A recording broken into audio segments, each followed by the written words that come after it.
রাজনৈতিক দল ঘোষণা করতে যাচ্ছে জাতীয় নাগরিক কমিটি।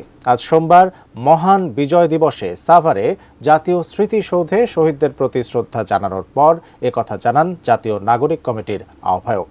এ নিয়ে বিস্তারিত থাকছে রিপোর্টে। মহান বিজয় দিবস উপলক্ষে সাভারে জাতীয় স্মৃতিসৌধে শহীদদের প্রতি শ্রদ্ধা জানাতে যান জাতীয় নাগরিক কমিটির আহ্বায়ক নাসির উদ্দিন পাটোয়ারি।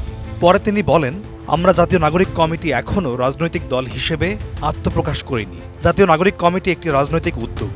২৪-এর গণঅভ্যুত্থানে অনেকগুলো শক্তি মাঠে এসেছিল, যারা আওয়ামী ফ্যাসিবাদকে পরাজিত করেছিল এবং যারা বাংলাদেশকে নতুনভাবে সাজাতে চায় তাদের নিয়েই এই সংগঠন।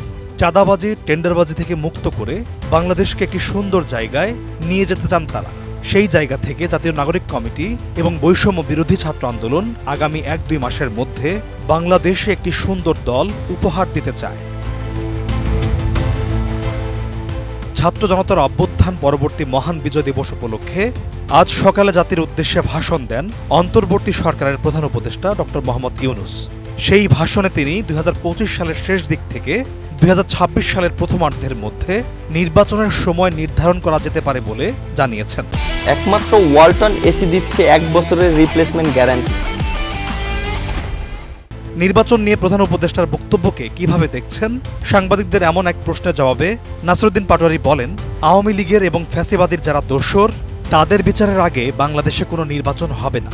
কারণ ৭১-এর পর যারা বাংলাদেশের মানুষের বিরুদ্ধে দাঁড়িয়েছিল তাদের বিচার এখনো করতে পারিনি। ৯০ যারা জিহাদকে হত্যা করেছিল তাদেরও বিচার এখনো করতে পারিনি।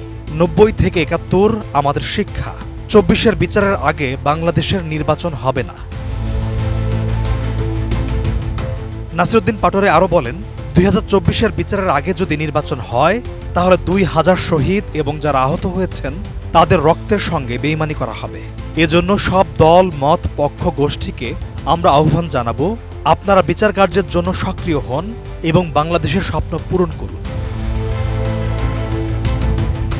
দিল্লির আগ্রাসন থেকে বাংলাদেশকে মুক্ত রাখার আহ্বান জানিয়ে নাসির উদ্দিন পাটোয়ারি বলেন, আমরা বিজয় উদযাপন করছি ২০২৪-এ।